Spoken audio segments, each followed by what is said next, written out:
We are live, everybody. Welcome to season 2, episode 34 of the Make It Rain podcast.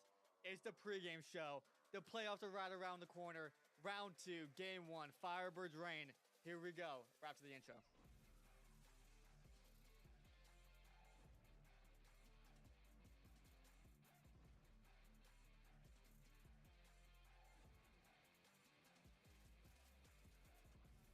Ladies and gentlemen, welcome to season 2, episode 34 of the Make It Rain podcast. I don't know if there was audio for the intro.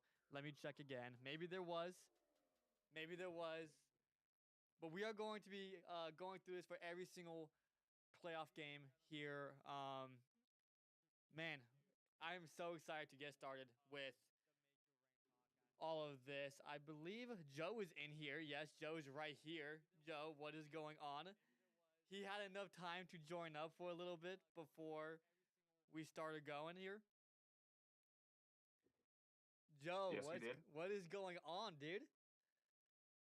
What is going on? I don't know. It's hotter than ever in Bakersfield, probably because the Condors ice melted about, I'd say 2 days ago.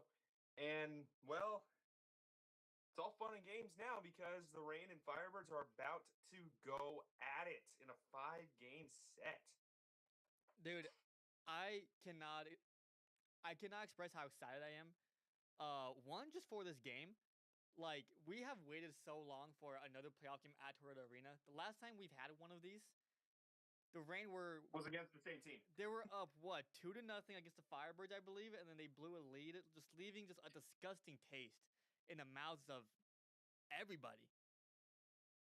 Yeah, feels like that too. And then watching the empty net bid at the end of that game just come up short, and you see, I mean, how many Rain players on that ice just fall to their knees almost. Clark falling to his knees. Turcotte looked like he just did the miracle on ice gassers or bag skate or whatever you want to call it. Yeah. I mean, everything in total, and well, also Marco Sturm was the head coach of that team. And I mean, another thing that needs to be stated is now we have this series again with 2 new head coaches. Yeah. It was Dan Bilesma, who then went on to coach the Seattle Kraken, and you had Marco Sturm, who right now is trying to stage a 3-1 comeback against the Buffalo Sabres. And now we've got Derek Laxdal and Andrew Lord, 2 guys who literally came out of the juniors to coach their respective clubs. Yeah, if you guys see on the screen right now, it was indeed 2-0. It was Alex Turcotte who opened the scoring in that game. Kim Nuisianen with the primary assist, and Jacob Doty. Nuisianen. Holy smokes, what a pull. And then Jacob Doty with the secondary helper. Tyler Madden traded last season for, who was it? What was his name again? Mr. Joseph Ciccone, baby. Yeah, Joseph Ciccone. Brant Clark with the primary assist in that one. TJ Tynan with the secondary helper. Then they all kind of came crashing down in the second. Cole Lynn from Max McCormick and Ville Alavainen. And then Jimmy Schultz. And then in the third, it was Cole Lynn again. He opened up the third period very quickly, and the Rain just couldn't come back from that. So we haven't had a home playoff game since that game right there. And really, when you think about it, it's kind of crazy that it's been that long since we've had a playoff game here at Toyota Arena. Yeah, it's been a long time. Like, we were completely expecting a home playoff game last year. We know what happened. Thank you very much to Disney on Ice and Toyota Arena for scheduling something at the end of April. Makes absolutely no sense. The Rain could have ended up with a game 3 against Barracuda, in which, in my opinion, they probably would have beat him 9-0 just out of spite. And, well, no, they ran into a hot Yaro Askarov, who is now with the San Jose Sharks. They got packed up by a bunch of guys that are playing for the San Jose Sharks right now as we speak. And the Ontario Reign managed to score 1 goal in 6 periods. Thank you to Martin Chromiak from the top of the circles. And now that definitely left a sour taste in their mouth, especially with all the veterans and going all in and such. And then now you got to turn the corner because it ain't last April. Today's April 29th of 2026. And now this brand new Reign roster with a bunch of first and second year pros is going to have to take on the Coachella Valley Firebirds, who have plenty of players that are experienced at this level. Yeah, you said they have plenty of experience, especially not just at this level, but they have the experience throughout like the roster in the playoffs, right? So Yep. you look down the roster. I mean, Jacob Melanson was on that 2024 team, right? If you remember, he actually got a secondary helper on that Colin equalizer. They are without their captain Max McCormick, which is a big deal. They've been without him all season. They don't have their leader on the ice, so we'll see what happens there. And just to kind of recap last series a little bit, or if you haven't watched last episode, which by the way has been turning out some numbers, for some reason, yeah, pretty significantly. The Firebirds went down 1-0 to the Condors at their arena, and obviously we know that the Reign 1-seed Pacific Division champions, and it's going this series and the rest of the Pacific Division playoffs. It's gonna run through Toyota Arena, so yeah, today is gonna be a big day, big game. Game 1, man, I cannot wait. Hopefully the arena, it's not gonna be packed. It's not gonna be packed to the brim, but I hope that it does turn out a pretty decent crowd. Hopefully there are towels there that the fans are going to be waving. Hopefully the fans dress in black, which is I'm hearing a lot of conversations about that. Yeah, we'll see what happens, man. You guys got to be loud today so that the boys are energized. They're on the bench. They feel you guys, and they can get past the team, which they've only played one time in the playoffs, but it was a sweep, so there are demons there. Yep, there definitely are demons there. I mean, the key to the game, obviously, for the Ontario Reign, I'm going to use this while I'm here. You're not going to get me for the pre-games in games 2 and 3 just because of how my schedule lines up. I'm going to use song references. Physical by Olivia Newton-John is the song I'm picking today. You've got to be physical at the gates. This is the playoffs. You can't goof around anymore. The Reign have had a significant amount of time off. The Firebirds, they've had 2 days off. They're not going to come in tired. They are going to come in energized, ready to roll. Nikkei Coco versus Eric Portillo between the pipes tonight. Nikkei Coco in game 1 gets yanked after giving up 6 goals on 23 shots. Game 2 turns in a solid enough performance. You can thank their offense for winning that game. And then game 3, lock down. Perfect. Couldn't really, not very much Bakersfield could do to get past him. But now you got to play the Ontario Reign, who's willing, who can defend and play the offensive game if they need to be. Yeah, I mean, you said it. So I know you have to go soon. You got to lift at 4:45, so you'll probably be on your way pretty soon here. Yeah, 4 minutes. So 4 minutes? Yeah. Okay, so before you here we go. Before you head out, man, I mean, what are your thoughts on this series? I know we kind of got a little bit in the last episode, but what's really the true key to victory? Especially, how about this?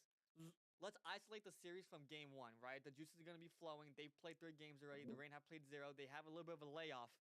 What do you feel like is the key to victory for the Reign in order to come out on top against the Firebirds? You have to set the tone from puck drop. As we talked about in Season 2, Episode 33, if you haven't watched that, go check it out. The Firebirds run a very, very heavy neutral zone. You've got to be able to turn the defensive backs. You have to be able to get pucks deep. You got to be able to have Nikkei Coco move throughout the net. He's got to be able to move in the trapezoid if he wants to beat the Reign. He's got to stop the rims. He's got to stop the pucks in deep. He's got to stop all that stuff. And with Nikkei Coco, who is a little bit of an inexperienced goalie in comparison to Victor Osman, who's their backup, we just saw this with Lucas Dostal last night against Edmonton. I'm going to use it as a reference. Lucas Dostal gave up 2 goals because he's over here dilly-dallying in the trapezoid. And he gets pulled 11 minutes into the first period. So the Reign need to get the Firebirds' backs turned towards their goal. And if the Reign can do that, it's pucks in deep, it's pucks in high. You got to get a bunch of traffic. This team is not small, so they can do that. And they need to be able to get pucks on net. If you get pucks on net, anything can happen. That's playoff hockey. Yeah, dude, I totally agree. I think you hit the nail on the head right there. Today, who's your pick today for just to have a big game? Like, who is your MVP today? Again, we'll isolate the series from the game by game in which we are doing for this postseason. In game 1, who do you feel like is gonna have a big day, a big game? Maybe scores the first goal, maybe has 2 goals. 3 points. Who do you got? I'm going to take someone that's been on the Reign the past 2 years and definitely has a sour taste in his mouth right now. Give me Andre Lee. Out the gate, that man's going to be on that Lee Connors right line. Hopefully they put that line together. I haven't seen your pregame, so I'm kind of going into that one blind. Go check it out on Mayor's Manor after you're done watching this live stream, by the way, folks. But I think Andre Lee is going to be the guy that's going to set the tone for the Reign. For God's sake, he's 6'6". We already know he's going to lay the physicality. He's got to just be able to take the guys with him. No, for sure. And Julia in the chat, she said, Joe using song references, fork found in the kitchen, laughing emoji. That's Joe for you, man. I mean, Joe has all the. Yep. I mean, what are you? You're like a 70s guy, an 80s guy. Mm-hmm. Yeah, like I mean, I got 60s to 2020 figured out pretty much. For sure. All right, Joe. Well, thanks for hopping on for the time that you did. I know you got a busy day. I'm sure you're excited for the Reign game tonight. Have a good. Oh, I am. Have a good lift, man. Get that Baco hat back on, and Yep. We will talk to you in the live post-game show that we have later tonight. So, Joe, thank you. Have a good one. Appreciate it. Go Reign, go. Go Reign, go. Let's go. Let's go. All right, back to just me for the pregame show. And yeah, Joe said his X factor today was Andre Lee, and honestly, I couldn't really agree more. Andre Lee in the 2024 playoffs, and we talked about it a little bit. He had a big postseason. When he was going into that playoffs, he didn't have the best of, I guess you can say, the best of seasons for the Reign. I believe he only had like 13 points or something like that. Went into the postseason, had 4 goals, including 3 back-to-back games. I believe the last 2 in Abbotsford, and then 1 against Coachella Valley in Acrisure Arena. And yeah, I mean, Andre Lee, if he can come out, and he's been quiet the past few days. I believe he's scoreless in his last 5 games heading into the postseason. So he's been pretty quiet after being really the best Reign player throughout the entire season. And with the addition of Jared Wright coming back, obviously he's with the LA Kings. They got bounced in 4 games by the Avalanche. Now he's back with the Reign. He is scheduled to play tonight. We'll see what happens with that line. Here are the projected lineups that we have at Mayor's Manor. And if you have not checked out the article, go check out the article. There are a lot of good inside scoops here.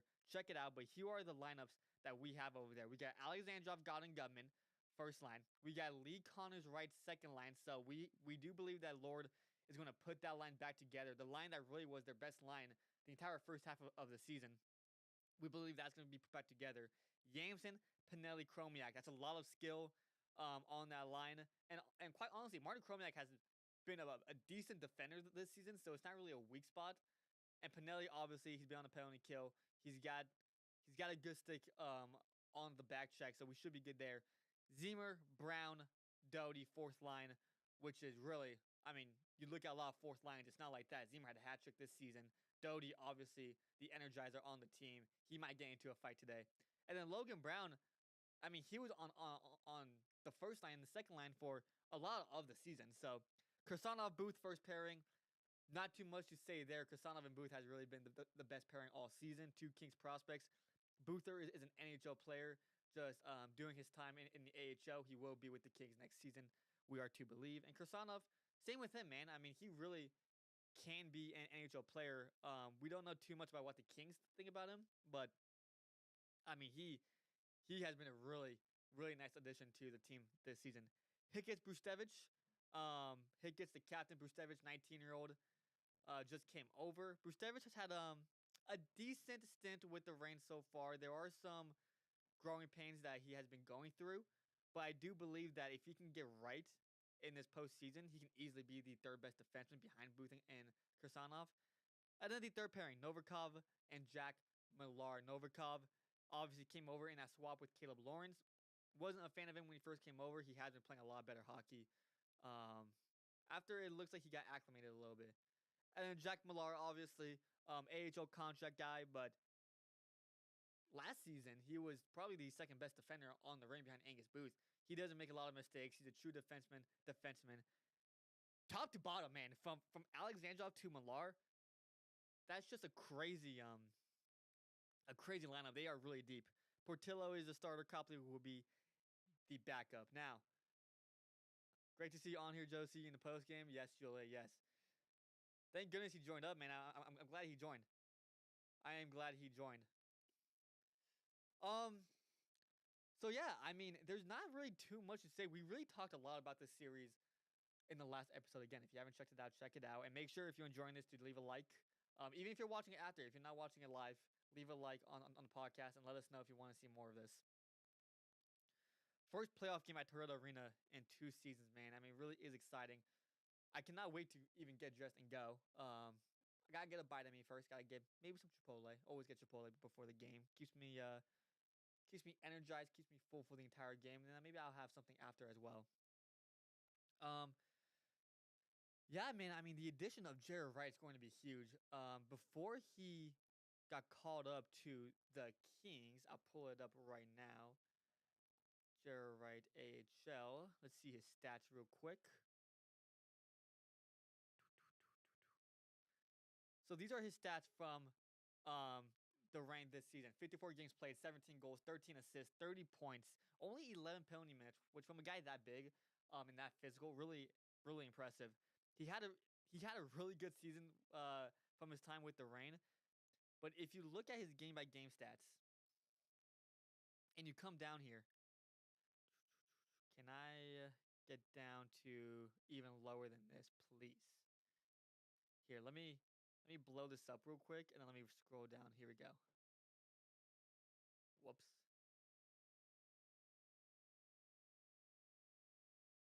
All right. And it won't let me. Okay, so it's gonna be a little bit awkward on the stream, but stay with me now, guys. 5 goals in his last 3 games before his recall to the Kings. 2 goals against Tucson, 1 against Baco, 2 against Tucson again. He had a great road trip on that little road trip that the Reign struggled on. No, that wasn't that road trip. Excuse me. But either way, this road trip at Tucson, 2 goals, and then both games at Ontario, the Baco game and the Ontario game. So 5 goals in his last 3 games with the Reign. Jared Wright being in the lineup is huge. I totally agree, Juliet. We are going to see the Reign at its full potential, which really, I don't want to say I was rooting against the Kings. Because obviously you want to see the Kings do good.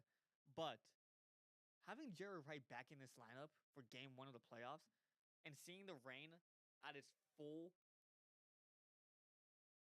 capacity, if that makes sense, just at its full, it's going to be huge, man. And we're going to see just this team dominate from top to bottom. They have their best lineup out there, at least we assume. Yeah, man. I mean, well, first of all, I'm struggling to find words. I'm a little bit, I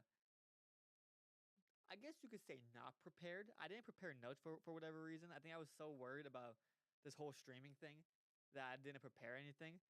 So I'm really just going off the top of my head, just rambling, especially against a team like the Firebirds. Exactly, and like Joe said, the Firebirds aren't small. So having a big guy like Ryder, who gets physical on the forecheck, has a great back check, just a super fast player, probably one of the fastest guys in the entire AHL. It's going to be huge, and again, we will see if we see that Lee Connor's right line back together.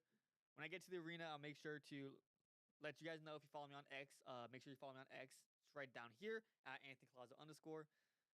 We'll see if our lineup predictions are correct. It's the playoffs, so the inside scoops aren't going to be great. We're not going to get too much. But yeah, man. I mean, I guess my X factor, going off of a Joe, I guess I would pick. Who do I want to go with, dude? I mean, I can go with a lot of different ways. I'm going to go Martin Chromiak. Probably the hottest Reign player heading into the playoffs. You can argue he was the best Reign player the entire season. Chromiak, after the years he had with the Reign, it's good to see him really develop and be a prolific scorer in the AHL. We'll see what he does in this playoff run.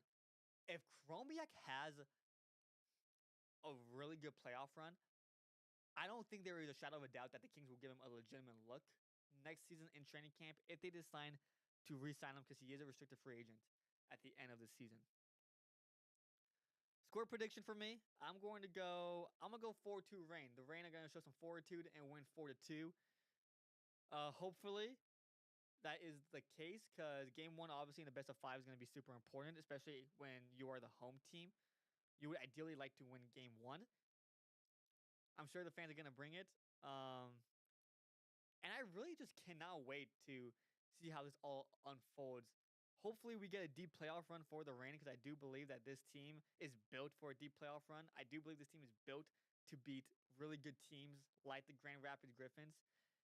And if they can get to the Calder Cup Finals, I don't really see how it's going to be a team other than the Providence Bruins, MVP Michael DiPietro. Yeah, man. I mean, we will see what happens. I promise you guys, if you're watching this after the live stream, or even if you're watching live right now, I promise you the stream is going to be better next time. Tonight, we're streaming. It's going to be better tonight. We'll have everything prepared better. I was so worried about the whole stream thing. If you were waiting here, expecting the stream to start at 4, I ran into some technical difficulties. So that was a whole thing on its own. I promise you guys, this is the first stream of the playoffs, hopefully of a long playoff run. Growing Pain stream. Stick with me now. Growing Pain stream. Kind of like Brustevich. Give me time. I promise you, next time, it's going to be so much better. With that being said, thank you guys for watching Season 2, Episode 34 of the Make Your Reign podcast. If you enjoyed, like button, subscribe, follow us on all socials, Instagram, YouTube, X. We don't post on TikTok, but do on TikTok anyway. You guys, I will see you after Game 1 of Round 2. Reign Firebirds. I'll catch you guys later. Thank you guys for watching.